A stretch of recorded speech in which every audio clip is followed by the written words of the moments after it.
to try to clear the agency's name through the release of records. Overall, I thought that the Central Intelligence Agency was very cooperative with us. They didn't appeal any of our decisions. The FBI had a wonderful set of carefully cataloged records. They fought us for a time on all of our releases. Eventually, they gave up. Secret Service, on the other hand, was very difficult for us to deal with. Perhaps that was not surprising because November 22nd, 1963 was the worst day by far in the long history of the Secret Service. Everything was done poorly that day. This was a very dangerous situation. An open limousine. Secret Service, on the other hand, was very difficult for us to deal with.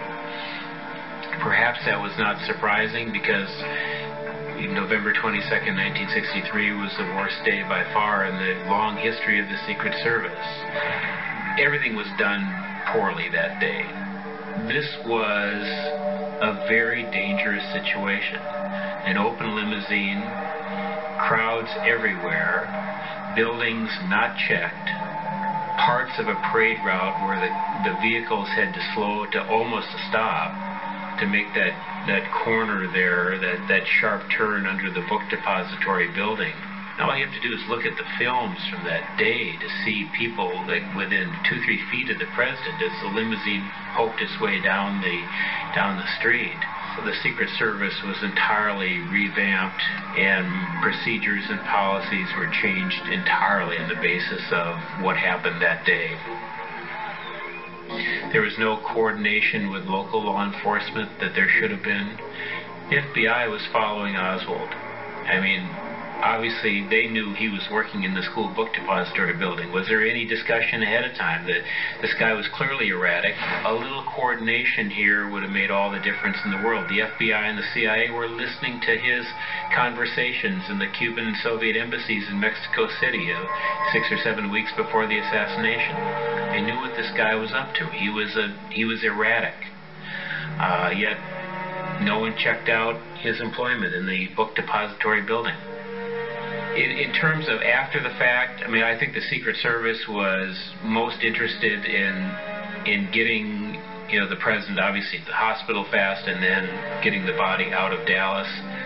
As far as their motivations, obviously they knew they had failed in their job that day. They failed to protect the President of the United States. Did they cover up things after the fact? They probably covered up, not doing their job very well. During the review board's work in 1995, they did destroy records relating to threat assessments in Dallas before November 22nd, 1963.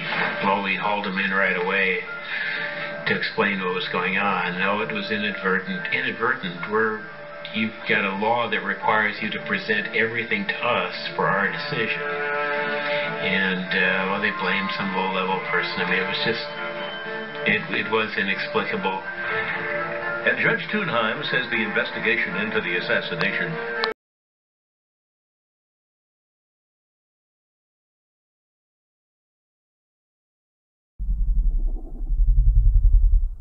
prostitution, that's illegal. A procurement is illegal. And if you have a procurer with prostitutes paraded in front of you, then as a sworn law enforcement officer, you're asking yourself, well, what do they think of us? Prostitution, that's illegal. A procurement is illegal. And if you have a procurer with prostitutes paraded in front of you, then as a sworn law enforcement officer, you're asking yourself, well, what do they think of us? The first night or so I was there, someone took me aside and said that it's a good idea to keep your eyes and ears open and your mouth shut.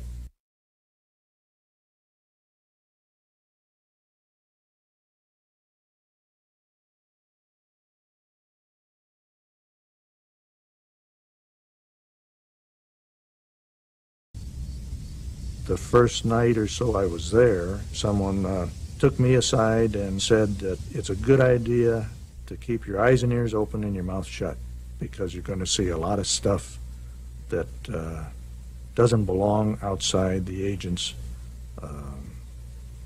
information. The Secret Service saw another side of Camelot, the dark side. These women were of questionable character. Followed by a carload of press.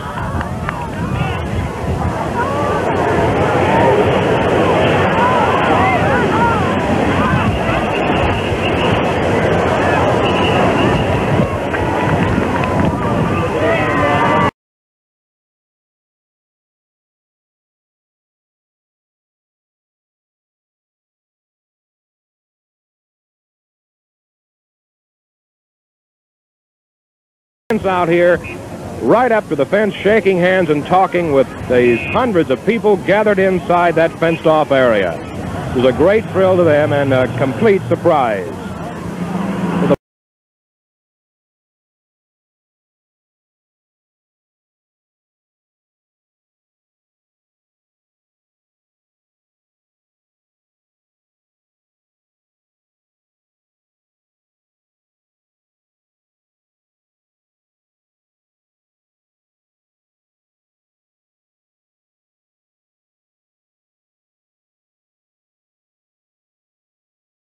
Tonight we dip back into our archives as we remember. Tonight we dip back into our archives as we remember.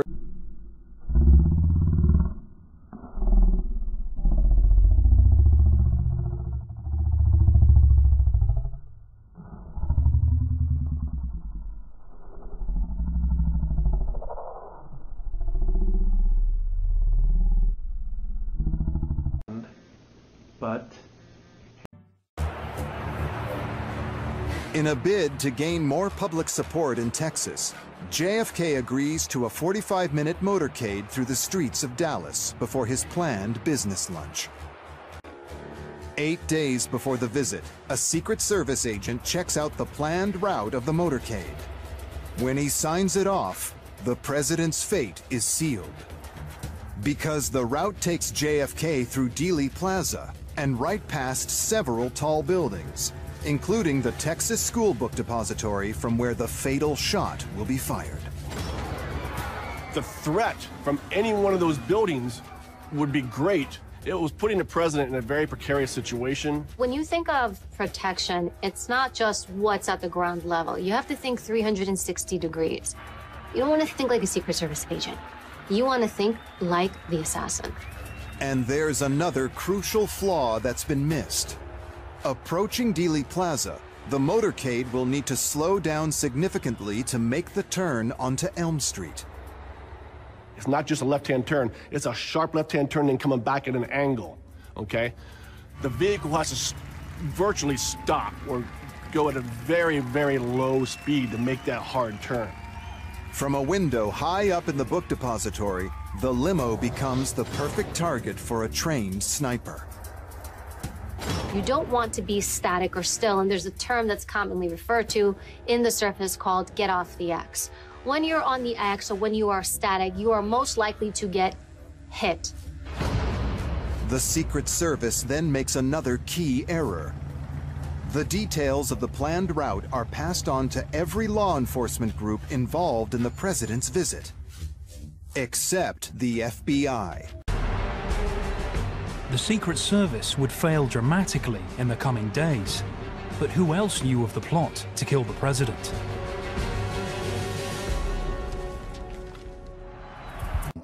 The fires of frustration and discord are burning in every city. His words divide America.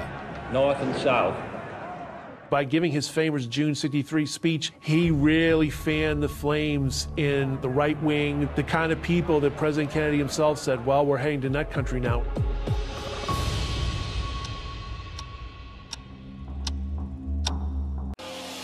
Kellerman and his agents are doing their best to create an envelope of security around Jackie and the president. Working as a team, they know exactly what to look for. You're looking for something out of place. You're looking for an angry face, somebody with their hands in their pockets. They'll tell them in a nice way, please remove your hands from your pockets. This is the stressful part of their job. This is what they signed up for. They knew that when they made the White House detail, they were the elite of the elite. Kellerman and his team are about to be tested like never before. It's raining as Air Force One touches down at Carswell Air Force Base. No one aboard expects anyone to notice the presidential party's arrival this late. But as Roy Kellerman looks out of his window, he mutters, "I'll be damned." Thousands have braved the rain, hoping to glimpse Jackie. Roy Kellerman, I'm sure he couldn't believe the crowd. It was like they were greeting a rock star. It was like Beatlemania, maybe before Beatlemania began with the Kennedys. It might be terrible weather conditions and late at night, but this might be one's only opportunity to see them up close and personal. Kellerman knows not everyone in Texas will be so welcoming. Tomorrow, they are due in Dallas.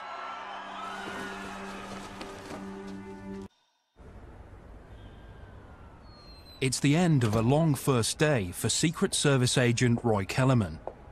With his charges secure in Suite 850 of the Hotel Texas, he clocks off. But as Kellerman heads to bed, many of his agents head to the bar. 9 agents drank the night before the assassination. That's grounds for removal from the agency.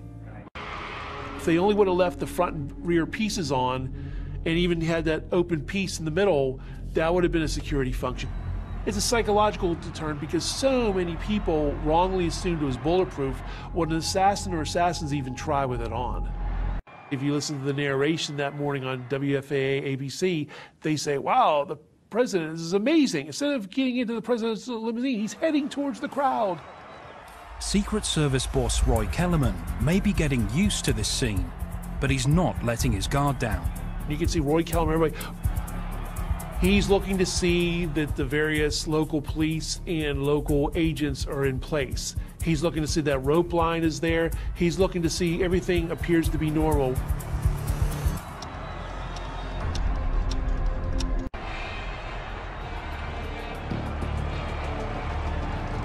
The motorcade stretches for half a mile. You had the presidential limousine. You had the Secret Service fob car. You had the mayor's car. Then you had the vice president car, and you had the Secret Service fob car for him, other various dignitary cars, local congressmen and senators, you had the press and so on.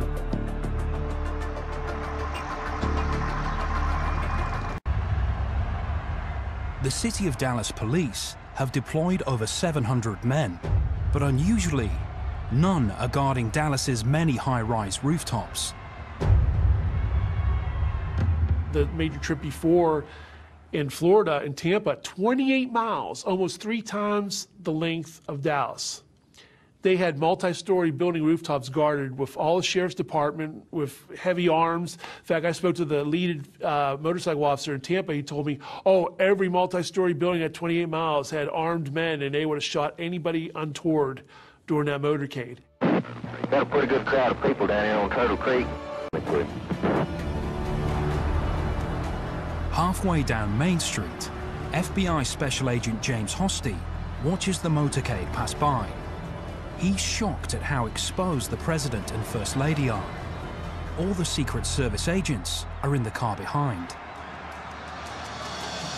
When you realize the building rooftops weren't guarded, there's people hanging all out of windows, you realize they weren't on the back of the car in a concentrated fashion. And there wasn't more motorcycles bracketing the car, and even the use of the bubble top. It makes you realize how much Kennedy was a sitting duck. 10-4-1. Is there a pretty good crowd there? The motorcade turns off Main Street and enters Dealey Plaza. And they make a short right-hand turn onto Houston Street. In the presidential car, Jackie hears Governor Connolly's wife say to the president, "You certainly can't say that the people of Dallas haven't given you a nice welcome." And the president says, no, you sure can't. Then they make the really tight jog onto Elm Street. Now, this was all a violation of Secret Service protocol and common sense. You're never supposed to take the president in a situation where you're slowing the car down like that. The president's car is now turning onto Elm Street, and it will be only a matter of minutes before he arrives at the trademark. I was on Simmons Freeway earlier, and even the freeway was jam-packed with spectators waiting their chance to see the president.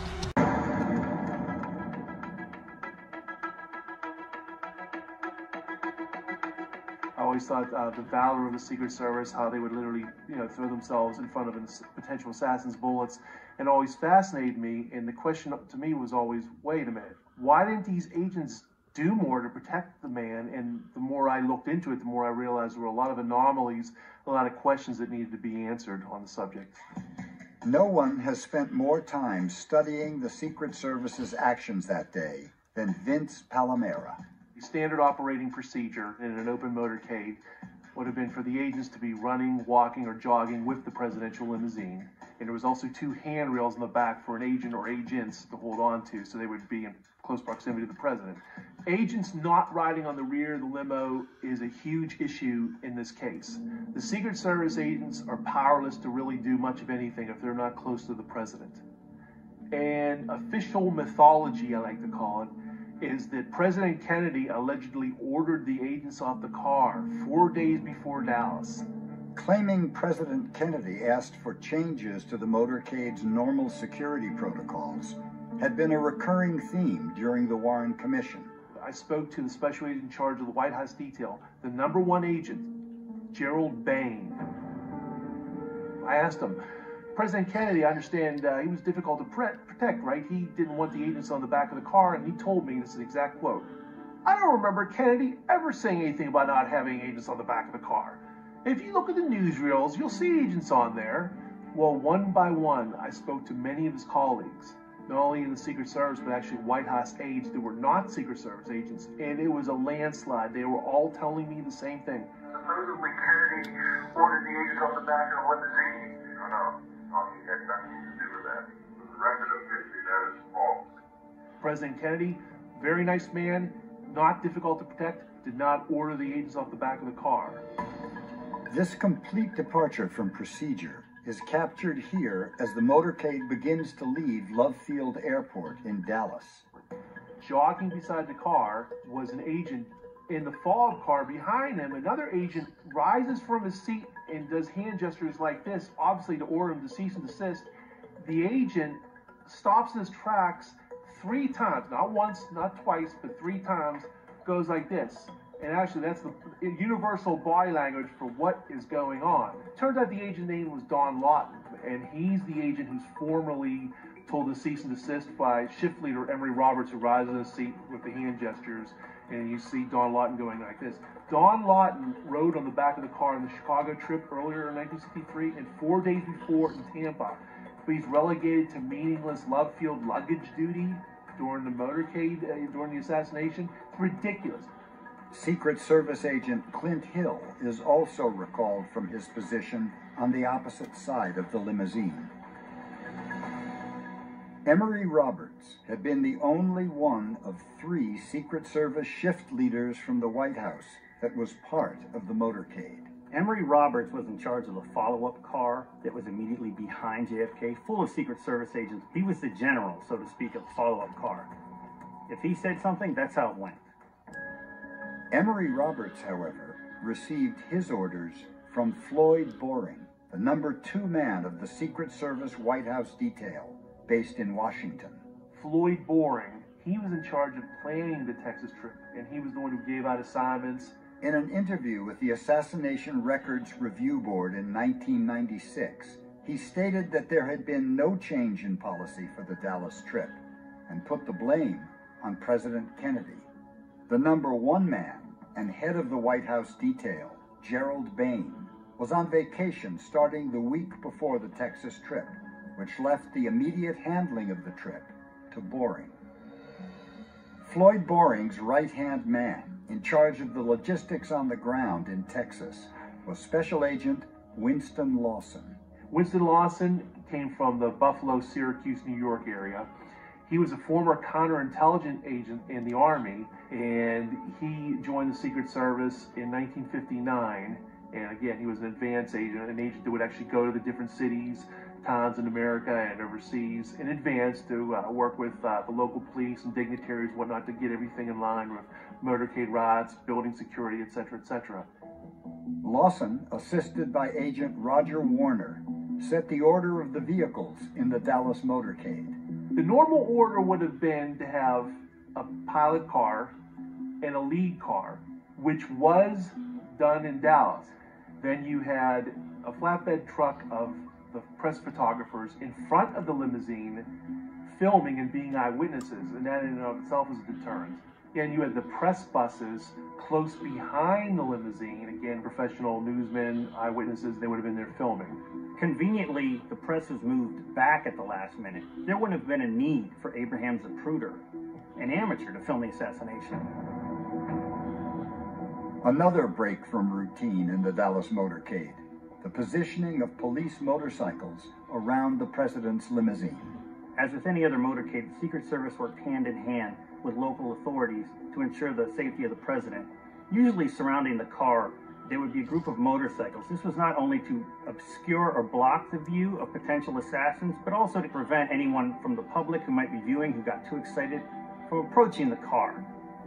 And up to and including the day before the assassination, this held true. In his prior Texas stops in San Antonio, Houston, and Fort Worth, normally there were 6 to 9 motorcycle officers around the presidential limousine in a wedge formation, including flanking the car, which means in translation, they were riding right beside JFK.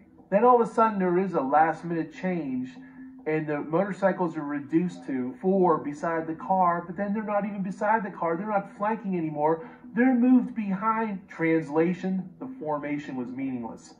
It offered no protection at all. In fact, when the shooting began, you don't even see the motorcycle officers around the car. Agent Lawson told the Warren Commission why he had ordered the motorcycles to fall back from the limousine. Well, it's my understanding he couldn't hear conversation well. That's why he didn't want the motorcycles beside him. And yet they had no problem that morning in Fort Worth, the day before in San Antonio and Houston, and 4 days before, a week before, a month before, the year before, the years before. They left Kennedy a sitting duck. Another line of protection for the president that wasn't used was the limousine's bubble top. The bubble top was a plexiglass covering that was put on the car, the presidential limousine. The conventional wisdom that it was bulletproof or bullet resistant. Turns out it was not bulletproof or bullet resistant in the standard way we think of that. However, it was a psychological deterrent because most people assumed it was bulletproof. Popular belief has it that the limousine's bubble top was not used for 2 reasons. 1, because what started as an overcast and dreary day turned sunny and clear. The actual films and photos of several motorcades shows the bubble top on in the brightest weather conditions imaginable. So there's a myth that it was only on there for inclement weather. Not true. And the bottom line, what the bubble top would have done is it would have obscured an assassin's view via the sun's glare. The second reason most often given as to why the bubble top had not been used is that the president had requested not to use it. But I spoke to the agent who was the driver of the follow-up car, Sam Kinney. Sam Kinney adamantly on 3 different occasions told me that President Kennedy had nothing to do with it. It was solely his responsibility. Supposedly, JFK said, I'm quoting now, get that goddamn bubble top off. Listen, that is not true. The bubble top came in 6 pieces, but sometimes it was on there for just the front and rear pieces were on, so it would be an open car and some semblance of protection as well. A partial bubble top with the front and rear pieces on, and he would be able to get air and be able to stand up, and he didn't have that configuration. It's a question of why. Why wasn't at least that configuration used in Dallas? Another troubling inconsistency with Secret Service protocols was the monitoring of buildings. Buildings were not properly monitored in Dallas. Windows were not even properly monitored by the Secret Service. Wynn Lawson said it was usual instructions to give out these orders to scan the windows along the parade route, but he didn't remember giving out the order or not. And it turns out that Dallas police, who were also involved in security of the motorcade route, said that no orders were given. The bottom line protocol were agents or local police or both were supposed to monitor buildings. Dealey Plaza was not properly cleared, was not properly monitored, and the overpasses, any potential overpasses that would have been cleared to spectators and manned by local police. Even more alarming is what happened inside the Secret Service car directly behind the president's limousine once shots rang out. Shift leader Emory Roberts would give an order to the other agents in the car. When the assassination begins, he orders the men not to move. Sam Kinney, the driver of the fob car, who's right beside him, confirmed to me that this happened. He ordered the men not to move at the beginning of the assassination. Emory Roberts supposedly ordered the men not to move. That's exactly right. These men were sworn to protect the president, to dive in front of a bullet if need be, to sacrifice their body. And you mean to tell me this man is going to order them to cease and desist when the shooting begins? And just what were the Secret Service agents who were actually inside the president's limousine doing at the time of the shooting? Agents Bill Greer and Roy Kellerman were pivotal to the success of the assassination, and they were pivotal to the success of the assassination through inaction. Bill Greer was the driver of the president's limousine in Dallas. Roy Kellerman was riding right beside him. Greer hits the gas pedal, Kennedy lives. First shot rings out. Bill Greer looks back at the president. His foot's on the brake too because the car slows down. It's only going 11.2 miles an hour. It's crawling at this point. And then Roy Kellerman says, "Get out of line, we've been hit." That's when Bill Greer turns around a second time and is staring at Kennedy and doesn't do anything until Kennedy is killed.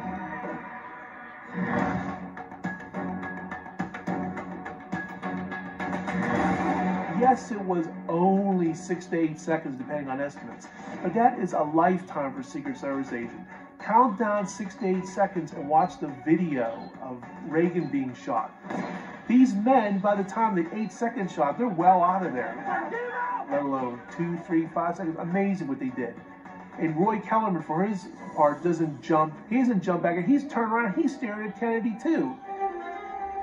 The shooting had stopped by the time Clint Hill, who was assigned to protect the First Lady, finally leapt onto the limousine. Could these monumental lapses by the Secret Service just have been a series of unfortunate oversights? How convenient that this all happened on the day allegedly a lone assassin struck the president down. 1963 protocol, President Kennedy should have lived in Dallas. He should have lived past the Dallas motorcade.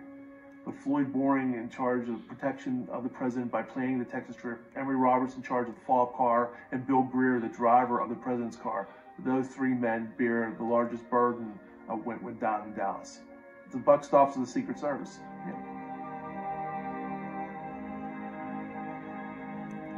Roy Kellerman spoke with FBI agents at the president's autopsy. He was quoted with a surprising statement. Agent Kellerman said that the security for this trip was the most stringent and thorough ever employed by the Secret Service for any trip the president ever made. Now, if you believe that, I've got some land I want to sell you.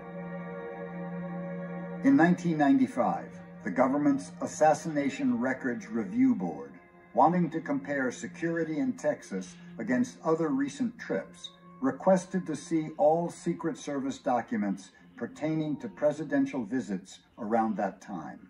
Rather than comply, the Secret Service destroyed many of its records from the fall of 1963, making any true comparisons impossible.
3, loud.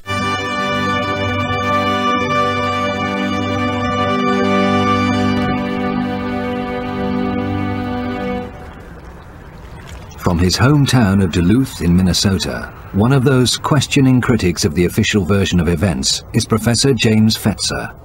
The resurgence of interest in the death of JFK had repercussions when Congress passed the JFK Records Act in 1992 that created a 5-civilian-member board entrusted with the responsibility to review and declassify documents that were held by the CIA, the Secret Service, the Office of Naval Intelligence, and so forth. We know from its own report that it had some significant failures. For example, and the Secret Service, which deliberately destroyed motorcade records that would have revealed that the motorcade in Dallas was a travesty, a violation of at least 15 different Secret Service policies for presidential protection. This behavior on their part raises the most serious and disturbing questions about their complicity in the entire affair. From the moment he arrived in Dallas, the president's protection was suspect, according to Vince Palamara, a Secret Service expert. There was last-minute changes invoked by the Secret Service involving President Kennedy's security. Specifically, agents were told not to ride on or near the rear of the limousine. Now, these orders were funneled from the Assistant Special Agent in charge of the White House detail, who was the planner of the Texas trip, Floyd Boring, to one of his assistants, a shift leader by the name of Emory Roberts, who was in charge of the follow-up car. You can see an agent, Henry Ribka, doing his normal duty, jogging beside the limousine, when in the follow-up car, you can see Emory Roberts stand up and wave him back, and you can see a very perplexed Agent Ribka waving his arms in the air several times in seeming disgust. There was another last-minute change made at Love Field, invoked by the Secret Service. The Dallas Police Department motorcycle outriders were told not to be beside the car. It went from 4 to 6 down to a measly 2 riders on each side, and to add insult to injury, they were pushed further back in the motorcade by those agents not being by the car, by those motorcycle officers not being in position. It opened up President Kennedy to a field of fire from in front and from the rear. In the months before the trip to Texas, there had been a growing number of threats against the president's life. Despite the increase in conspiratorial activity in the month of November 1963, in the apparent red alert the Secret Service appears to be under in response to this activity, the agency acts in the opposite fashion and actually reduces the security and acts like no threats on the president's life are occurring. Why? Uniquely on that day in Dallas, the press, the camera crews, Kennedy's military aide, who would normally sit in the front of the president's car, and even his personal physician were all relegated to the rear of the motorcade by the Secret Service. In a conventional motorcade, the president would be somewhere in the middle, surrounded by security and the press. In this case, the presidential limousine was set right out in front of every other limousine, which of course is the reason why the Secret Service destroyed the records of its own motorcades when they were asked for them by the Assassination Records Review Board. The most suspicious behavior by shift leader Emory Roberts was to be at the time of the shooting in Dealey Plaza. Tragically, he actually ordered the agents not to move during the heart of the shooting. Agent Sam Kinney, who drove the follow-up car, admitted as much to me and told me, quote, exactly right, end quote. And all these deficiencies begin and end with the Secret Service, because they were the prime movers. They were the ones who were directing the security arrangements from Washington up to and including in the heart of Dallas during security meetings. They were the ones that gave out assignments, vetoed or approved of security arrangements. So the buck stops with them. For firing the shot, it's most unusual, incidentally, that such a thing could happen because of the unusually tight security measures that are ordinarily taken by the Secret Service who guard the president. And Normally, any vantage point, a rooftop, and windows which command a parade route are carefully scrutinized and carefully guarded, and men are usually posted on rooftops along a parade route, particularly if there is any reason at all to suppose that there might be someone in the area who would have such ideas as assassination in his mind regarding the president. These precautions, of course, are taken by the Secret Service for all presidents, as they have been for many years.